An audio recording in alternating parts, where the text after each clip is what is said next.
Hey guys, Daires of DIY Power Couple, and on this channel, we help you update your home and save money by doing it yourself. In this video, we're going to show you how to remove your toilet in 5 steps. Before we do that, I want you to turn off your main water under your water heater as well as behind your toilet. Our goal now is to take all this water out of here so it'll make it easier for us to remove the toilet.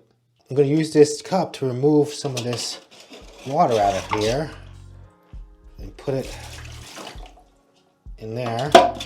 You may be wondering, why should I remove all of the water out of the toilet tank before removal? Well, here's something you should know. The water can easily splash out of the bowl when you're moving it from the flange. And this can create a big mess in your bathroom or even mess up your tiles. This is an old toilet that actually has a lot of calcium buildup. So we're removing it because we don't want to have to deal with all the calcium that's clogging the toilet. Make sure you stick with us to see how we install the new toilet.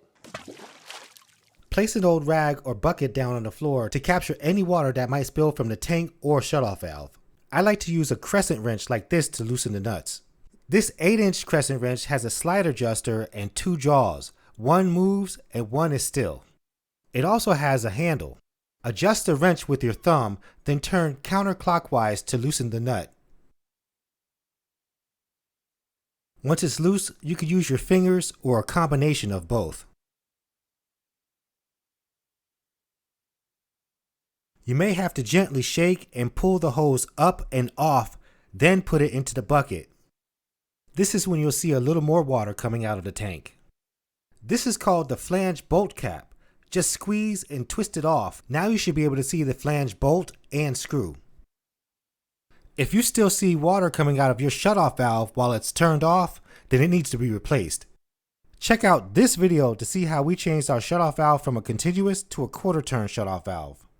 Okay, use your crescent wrench or whatever tool you have, because this is DIY, and turn it counterclockwise to take off the flange bolt. We're going to do the exact same thing on the right side of the toilet. Turn your tool counterclockwise to take off the flange bolt.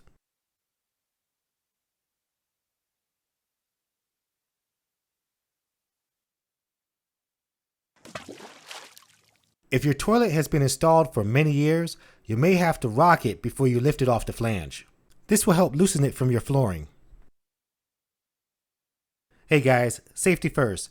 When you're lifting, make sure you bend at the knees, keep it close, and lift straight up. We don't want there to be any hurting backs after this project. There you go. So now that you removed your toilet, you might ask, am I done? Well, not exactly.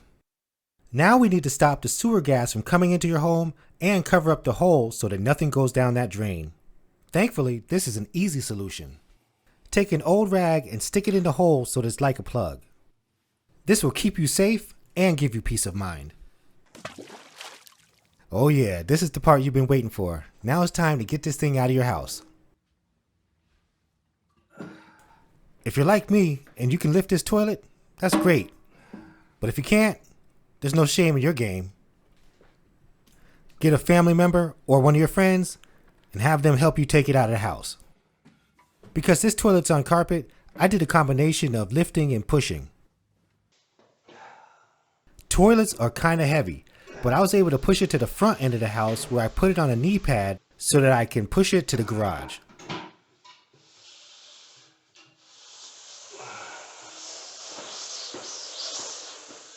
Here's a tip. Check your local waste management company to see the proper way of disposing toilets. If you got something out of this video, give it a like, share it with your family and friends, and remember, you can DIY too. We'll see you in the next one.